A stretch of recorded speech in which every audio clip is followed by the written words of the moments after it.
পড়া ঝিরিঝিরি বৃষ্টির কয়েক ফোঁটা সরাসরি রেহানার সেই ফ্যাকাশে চামড়ার ওপর গিয়ে পড়ল। বৃষ্টির জল চামড়া স্পর্শ করার সাথে সাথে রেহানার কপাল থেকে কালো রঙের ফুটন্ত ফেনা বের হতে লাগলো, যেন অ্যাসিড পড়েছে সেখানে। আর চোখের পাতাটি এক ঝটকায় খুলে গেল। চোখ দুটো কুচকুচে কালো, কোনো সাদা অংশ নেই। সেই চোখ সরাসরি মতির দিকে তাকিয়ে এক দানবীয় হিংস্রতায় চকচক করে উঠল। আষাঢ় মাসের মেঘলা রাত, কোনো বাতাস নেই, কিন্তু অবিরাম ঝিরঝির করে বৃষ্টি পড়ছে। বৃষ্টির শব্দে চারপাশ একঘেয়ে ঝুমঝুম আওয়াজে মুখর।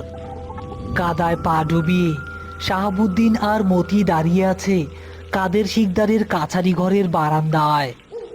তাদের সামনে রাখা বাঁশের খাটিয়ার উপর শোয়ানো একটি লাশ। লাশটি সাধারণ সাদা কাফনের কাপড়ে নয়, বরং কুচকুচে কালো রঙের তেলতেলে মোমজামা দিয়ে মাথা থেকে পা পর্যন্ত মুড়ি দিয়ে বাঁধা। শাহাবুদ্দিন ভাই, আমার মা রেহানা 2.5 দিন ধইরা ছটপট কইরা মরছে। ডাক্তার কইছে জলাতঙ্ক রোগ। মরণের সময় সে এক ফোঁটা পানিও সহ্য করতে পারে নাই, তাই তারি মোমজামা দিয়া বাইন্দা রাখছি। শিকদার সাহেব, লাশ তো দাফন করতেই হইব, কিন্তু এই বৃষ্টির দিনে মোমজামা খুলমু কেমনি? আর কবরস্থানে তো পানি জমা গেছে।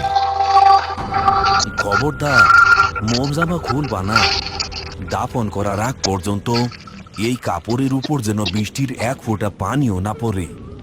সে পানি সহ্য করতে পারে না।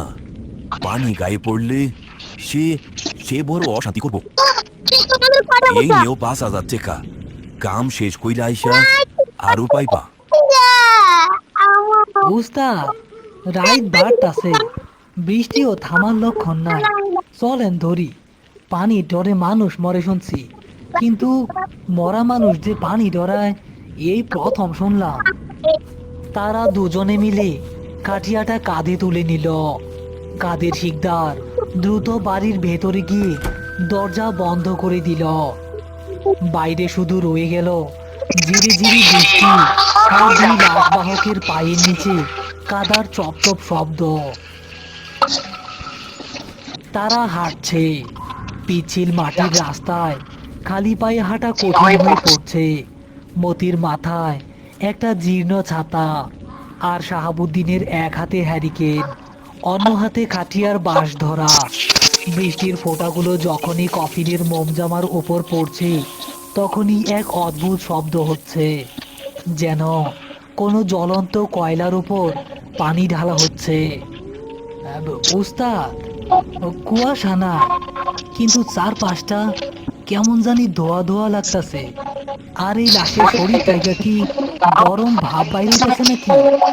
আমার কাঁধের দিকে গরম তাপ লাগতেছে।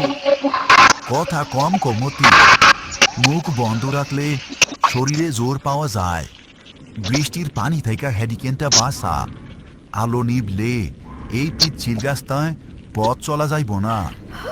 হঠাৎ করে খাটিয়ার ভেতর থেকে একটা চাপা শব্দ শোনা গেল। কেউ যেন খুব দ্রুত এবং জোরে জোরে নিঃশ্বাস নিচ্ছে, ঠিক যেভাবে একটি তৃষ্ণার্ত কুকুর পানি না পেয়ে ছটফট করে। উস্তাদ, শুনলেন? লাশের ভিতর থেকে কেমন যেন শব্দ আইতাছে। জ্যান্ত মানুষও তো এমন কইরা নিঃশ্বাস নেয় না। সোজা সলমতি, লাশ জলাতঙ্কে মরলে তার শরীরে কিছু জীবাণু থাইকা যায়।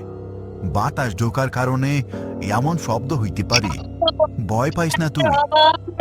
তারা এখন একটি পুরনো শ্মশান ঘাটের পাশ দিয়ে যাওয়া মাটির রাস্তায়। রাস্তার এক পাশে গভীর খাদ, অন্য পাশে বিলের পানি। হঠাৎ এক ঝলক দমকা হাওয়া এসে মতির হাতের ছাতাটা উল্টে দিল। একই সাথে বাতাসের ধাক্কায় কফিনের মাথার দিকের মোমজামার একটি জোর ছিঁড়ে গেল। উস্তাদ, বাতাসে তো ছাতা ভাঙা গেল, মোমজামাতেও তো ফাটল ধরছে।